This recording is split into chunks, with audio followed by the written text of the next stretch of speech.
Last blog में आपने देखा लगन बेदी और अब होगी लड़की की विदाई। तो उससे पहले ब्रेकफास्ट करवाया जाता है सारे बारातियों को और दूल्हा दुल्हन को भी। यहाँ पे दूल्हा जो होते हैं वो रूठते हैं, उन्हें मनाने के लिए पैसे दिए जाते हैं, शगुन दिया जाता है, उसी के बाद दूल्हा खाता है। और भरमौर में शिक्षा पढ़ने का भी रिवाज है, हमारे कांगड़ा में इतना नहीं है। और ये शिक्षा लगन वेदी में पढ़ी जाती है, बट उस टाइम सारे सो चुके थे तो इस टाइम पढ़ी जा रही है। उसके बाद दुल्हन इस शिक्षा को अपने ससुराल लेके जाती है।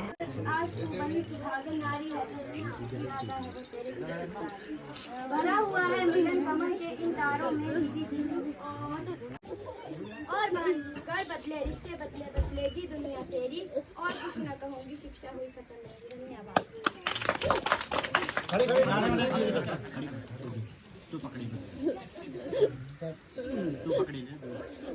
इसके बाद होती है विदाई। तो उस मोमेंट को मैं कैप्चर नहीं कर पाई हूँ क्योंकि मैं बनी हुई थी पंचीकनी, तो सब कुछ एकदम हो रहा था, तो मेरे को टाइम ही लगा शूट करने का। सभी इमोशनल थे, रो रहे थे, तो मेरे को शूट करना ठीक भी नहीं लगा। तो सीधे ससुराल में जाके ही मैंने शूट करा है। एक तो सफ़र भी लंबा था तो नहीं हो पाया।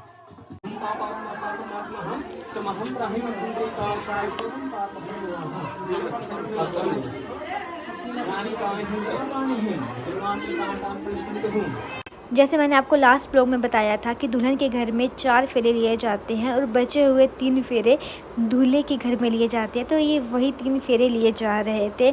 और फिर हम पहुँचे थे शाम के 6-7 बजे। तो फिर रात को यहाँ नुआला भी था, बट मैं नहीं देख पाई क्योंकि 2-3 दिन से हम सोए भी नहीं थे, तो नींद बहुत गंदी लगी हुई थी। तो और ऊपर से सफ़र भी बहुत ही लंबा था, तो इतनी गंदी हालत हो चुकी थी हमारी थक के, तो हम सो ही गए थे, नुआला नहीं देख पाए। और जो बाकी की बची हुई रस्में थी वो अगले दिन हुई थी। बट यहाँ पे ये रस्म होती है, जो देवर होता है वो भाभी की गोद में बैठता है और नेक मांगता है, और जितने पैसे मांगे होते उतने देने पड़ते हैं, उसी के बाद गोद से उठता है।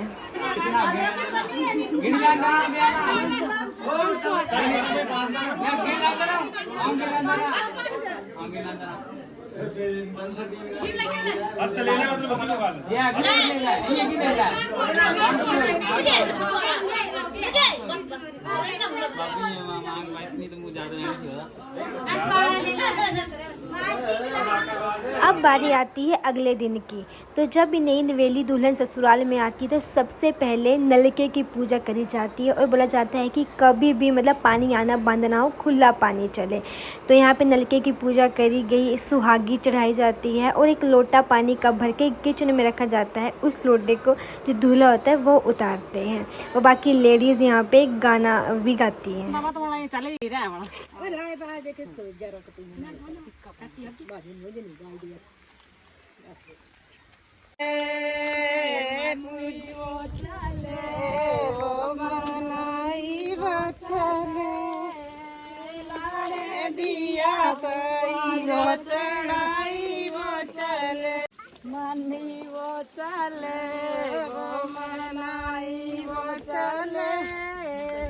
अगली रस्म होती है घी निकालने की। इसमें ये देखा जाता है कि दुल्हन का दिल कितना बड़ा है या कितना छोटा है। तो इसमें 3 उंगलियों से 3 बार घी निकाला जाता है और इसने ठीक ठाक घी निकाल दिया था। और ये घी जो दुल्हन के साथ आए होते हैं पंचीकणी, उनको और दुल्हन को खिलाया जाता है। पहले पता होता तो इससे कम निकलवाते, तो ये घी हमें ही खाना पड़ा।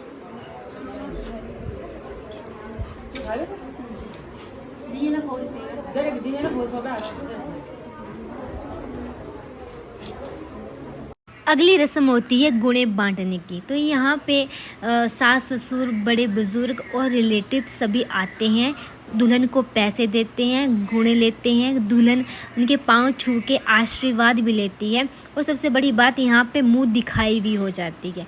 तो इस रस्म का शायद यही मेन मोटिव होता है कि मतलब दुल्हन को सबका आशीर्वाद भी मिल जाए और मुंह दिखाई भी हो जाए।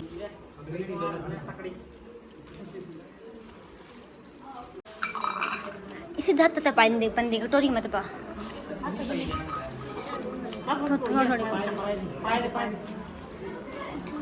रुक अच्छा खड़ी गा।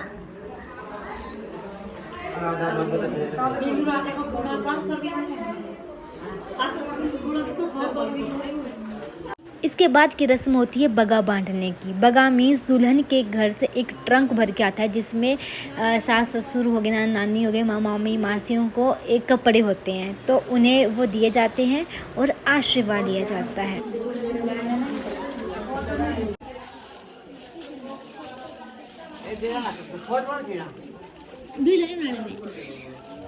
ये सारी रस्में कंप्लीट होने के बाद बारी आती है कुड़मेट आने की, तो वो अब आपको मिलेगी नेक्स्ट ब्लॉग में।